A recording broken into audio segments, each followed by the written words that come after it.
sorry, heading over to a surgery center. I don't want to name drop everything that I'm doing. I guess I'll just leave that in the cut.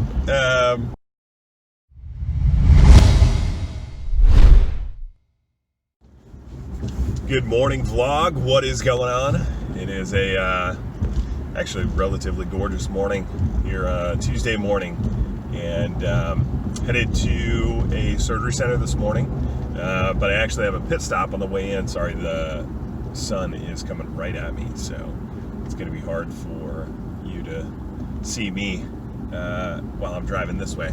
Anyway, I'm making a pit stop this morning to pick up a well, new to us bicycle for my daughter. So I got her a Strider bike, I would say a year ago, somewhere around there, but she honestly didn't like it and couldn't really figure it out, and a couple of her older friends got bikes with pedals and training wheels, so we're gonna go that route. So I'm picking up a kid's bike. It's a Specialized, of course, best brand in the world, and then I'm heading over to heading over to a surgery center. I don't want to name drop everything that I'm doing. I guess I'll just leave that in the cut. Headed over there for a couple of shoulder scopes this morning with the doc, and so I've got those two cases on the books, and then I've got a little bit of running around to do this afternoon as well. The cases are like 8 a.m. and 10:15, I think is when they're scheduled. They never start perfectly on time, but this guy's pretty relatively on time compared to some of the other docs that are out there. So yeah, that's what I've got on the docket today, and I'll probably check back in with you once I figure out how I'm actually going to get a bike to fit in this car. Like, I was able to get the Strider bike in this car relatively easily, but that thing is really small. This bike is a little bit bigger with pedals and big handlebars. Fortunately, it doesn't have training wheels on it right now, which I have to buy for it, but we'll see. We'll see if I can actually fit it in here. Anyway, I'll check back with you in a bit after I have it, and after I've played a little bit of Tetris trying to fit it in this car. All right, vlog, we are back on the road. You can see the bike in the back, a little purple Specialized Hot Rock is the name of it. It's a 16-inch bike, and I just got to put some training wheels on it, and she wants a little bell on it because her friends have bells on the bike to go ding ding. So anyway, I gotta find a couple of those, try to get some later today. So anyway, now I'm headed over to the surgery center. This is a doc that's been using us for a little while. I would say, I don't know, 2 months, 2.5 months. 2 shoulder scopes, both are rotator cuffs, and then I've got a number of places that I want to go this afternoon. So that is going to be the day, and then I'm going to find some training wheels and a bell for a bike, hopefully on the way home, maybe at like Dick's Sporting Goods or something like that, or a local bike shop. So anyway, I'm going to have to do a little research on my phone during the cases, or on my computer between cases, and see if I can find a place that has them in stock so I can pick them up today, so that when I bring this home, we can put it all together and go for a spin tonight. Anyway, that's all I've got on the agenda, really. Working on the job portal. I did post a couple of jobs. I haven't touched adding on more jobs yet, because what I've been working on is the employer side of the job board, where the employer can log in and post a job themselves. So going through the process of, what is the company, what is the website, what are the job requirements, what is the job expectation, what is the job description, what are the questions that you want asked, if you want any asked on the front end before somebody applies, things like that. So that's been kind of taking up my time on the job board to get that piece of it done, so that it streamlines as much as possible at this point the addition of new jobs, so that, you know, while I'm standing in a surgery, if somebody wants to post a job on my job board, they can just go on their desktop computer or a laptop and pull it up, and they can input all that info, and it sends it over to me, and then it's a pretty streamlined process of getting it put into added to the job board. So yeah, there's a lot of kind of unique steps that have to be taken and things I've got to build out to make it functional. So that's what I've been working on. So stay tuned for more jobs coming. Hopefully within the next week or so, I will have that finalized for the employer side of things to make it very simple and straightforward for them to post a job. I could have it done, that part done, by the end of the day. End of the day today. We'll see. So, yeah, that's kind of what I've got going and on the agenda. So, stay tuned. I will catch back up with you guys later. All right, what's up, vlog? I am just hopping in the car from the surgery center. Just finished up a couple of shoulder scopes, a couple of rotator cuffs with, actually it was not a rotator cuff, the first one. First one was just a 3-anchor labor repair decompression. Second one was rotator cuff bicep tenodesis decompression. So, sorry, adjust this for you guys. Not very straight.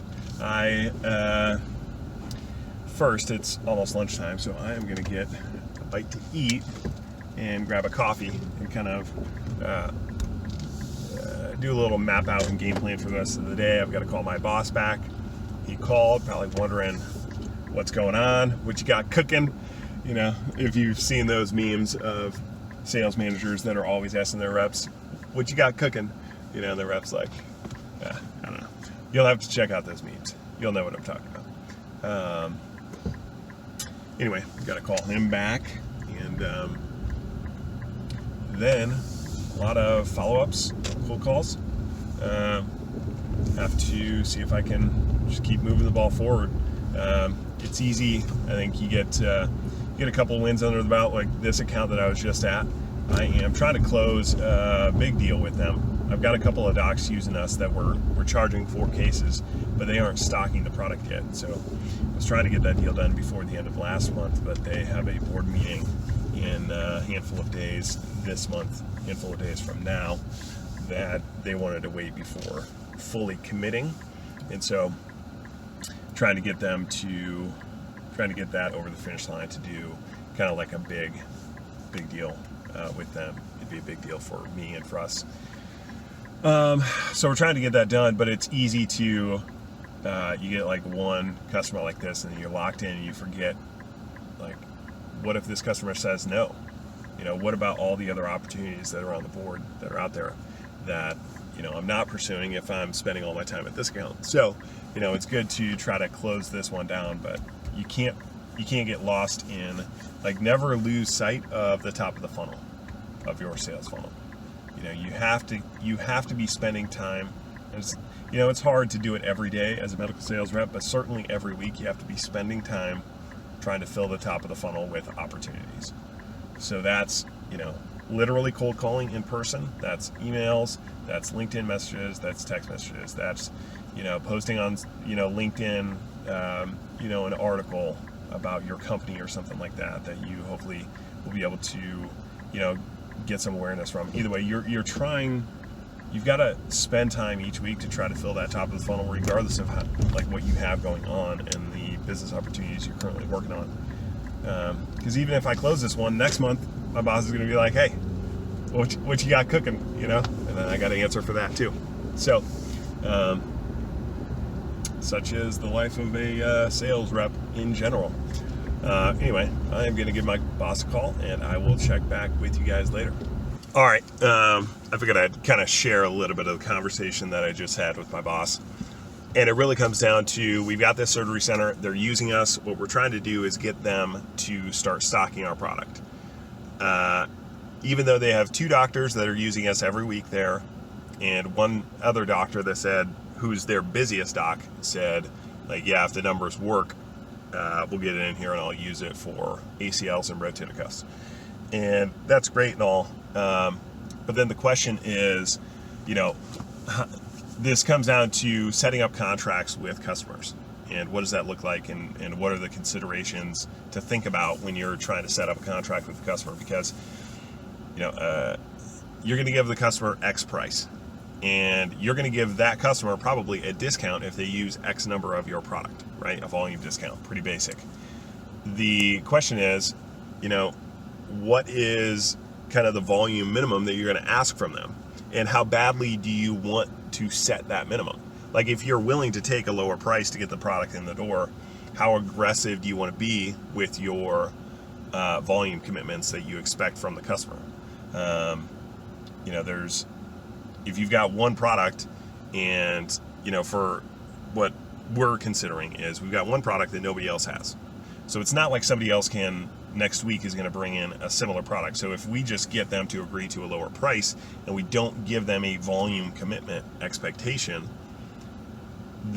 as we reduce our requests and requirements from the customer, the likelihood of us closing the deal is going to go up.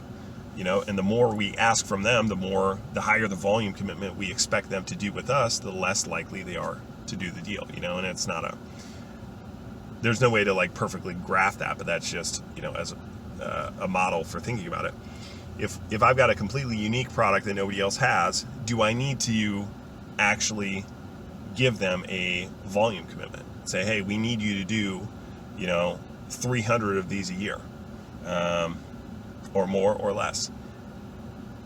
If you've got docs that are bought into the product and they're good with the lower price point, you probably don't have to give like a hard and fast, we need X number of these per year, because like putting that in writing makes the customer feel like they're locked in, but you're probably going to get the same number regardless of usage if you have that in place or not. However, the benefit of putting a usage agreement in place is that new products that you launch, so we're going to have some Me Too products coming in the not too distant future, and we want those Me Too products in the door as well. Well, if we don't put a pricing agreement or a volume commitment in place with our proprietary product now, and it's just, here's your price point, and we know you're going to use them because your docs are using them. In a month or two, I come back to them and say, hey, use our, basic product that everybody else has. There's no justification that I can give them for why they should use us, because they still have a competitive product on the shelf that they could use in place of ours. And then it's just strictly a pricing game. It's strictly like, well, why would we use your Me Too product? Like, yeah, we like you for your proprietary product, but why would we use you for your Me Too product? And it's like, well, we're cheaper, right? Like, that's really the only leverage and bargaining power you have at that point outside of relationships. Hey, I'm here all the time. You're using this other product of mine. You're used to the hand piece that we have, so you're not having to switch back and forth between our hand piece and somebody else's. It's going to be more streamlined, whatever. Like, yeah, you can make an argument that way, but it's going to be like if we had just for example, let's say we said you have to do 500 units of ours per year, and that's across the product that we have now and any product that we launch in the future. Like, they're going to use X number of our proprietary product, but then they know, like, well, to keep that pricing, I'm going to have to use, or I'm incentivized to use their basic Me Too product as well to make sure that we hit that quantity of 500 a year. So then that's an added leverage point or added benefit or added justification for getting our basic Me Too products in the door as we launch them, instead of just trying to fight for those products when there isn't a real hard, fast justification for it. So anyway, that is kind of what we're going back and forth on. Honestly, you kind of put the ball in my court, said, hey, get the customer to start stocking the product, whatever you have to do. So I've got to figure out how I want to handle that. And I don't know yet, so I'll check back with you and let you guys know what I do. All right, what's up, vlog? So the last time I left you, I think, right before this, I was talking about not knowing exactly how I wanted to approach the customer. Do I put a volume commitment on them or not? And I kind of left it neutral. Said, look, we can put a volume commitment in place, but their volumes are high enough that like volume commitment that we would ask from them, the minimum, they would surpass it easily. And so it was more so the way I left it, and I guess we're going to see how this plays out. It's going to be an N of 1 that I can share with you. So I don't know. I'll let you know over the coming week or so how this plays out. But the idea being they're going to get X price, and I told them roughly what we wanted to be at as far as the volume per month, and that was that they would exceed that by quite a bit, to the point where it probably wasn't necessary for us to put one in place, but that the only thing that we would ask for is an opportunity to bring in our commodity products as alternatives, assuming the surgeons like them, to use them once they are available, which would be in the next month or 2 months. And more of a handshake agreement than a formal written document. And that's part of what my boss and I talked about as well, is, you know, what level do you want to put a formal written agreement in place that you're going to, you know, hold the customer to, or pretend to hold the customer to, because every company has their usage agreements that says, oh, you have to use X number. Well, if the customer is falling short, what those agreements really say is that the vendor can bill the customer for the shortfall. So they're short, you know, 100 units of usage, and that equates to X number of dollars. Then in writing, what that agreement will say is that the vendor has the right to bill the customer for that shortfall. But let me just tell you, because there's so much competition in this space, nobody ever gets billed, right? Like, what happens is you extend the terms, you make adjustments to the agreement. You never want to put the customer, maybe not that you never want to put the customer in that position, but certainly if you are going to push hard and you're going to flat out just send a bill to the customer, hey, you were supposed to buy X number, you did less than that, and this is the shortfall, you owe us money. I mean, unless they can't get out from under working with you as a vendor, there are 3 to 4 vendors in line ready to bring their stuff in right behind you without that agreement in place. So you gotta be strategic about how you're gonna push to get the customers, you know, across the finish line, or how you're gonna bill them if they have a shortfall. So it can be difficult to put them under those situations. So customers, and you know, probably rightfully so, are quite risk averse, and also averse to signing those commitments, because, you know, should things change down the road, you want to have some flexibility as the customer on what you can do and what you are obligated to do, etc. So I don't know. We'll see how it works. The objective for me is I just want to get a big stocking order from them, so that they start buying the product off the bat. They just start buying direct from, you know, our manufacturing, and then I can just focus on trying to get full adoption with the doctors that are there, that are relevant, and then also bringing in the new commodity type products, low cost products that we're going to have shortly. So anyway, that's the goal, and we'll see how it turns out. So I'll keep you posted how that goes. Anyway, yeah, catch up with you guys a little later. All right, vlog, figured I'd check back in here before the end of the day. I just got off the phone a few minutes ago with a girl that she is woman. I guess woman would be the right way to say it. She is interviewing for a job with the biggest medical device company in the world, so she wanted to talk about that. She has medical sales experience in the past, so she's not totally new. this is not her first role, not her first rodeo. Anyway, as a reminder, I do that occasionally. I don't do it with every single person that reaches out to me, and it's honestly a little bit of serendipity and timing and whatever else I have going on. But if you want to touch base with me, a lot of times when I'm driving in the car, I'll just hop on the phone with somebody and chit chat if you have a particular situation you're going through that you want some thoughts or another perspective on, anything like that. It is now 4:30 p.m. and I am just about home. I made a pit stop and picked up training wheels and a bell to go on the bike. So now I'm gonna get home and clean it up. The chain looks like it needs a little attention, so we'll throw a little grease on there. Degrease her first, probably wash it. I'll bring my daughter with me. I think she'll probably have fun. But we'll wash the bike together, put a little degreaser on the chain, lube it up, and see if she can ride. Anyway, that is about the extent of it today. Yeah, kind of another day in the life of one medical sales rep. Anyway, yeah, stay tuned. I will try to do a better job posting these more frequently. And if you like these, give me a thumbs up and subscribe to the channel. It certainly helps me out a bunch. So thank you guys. See you later.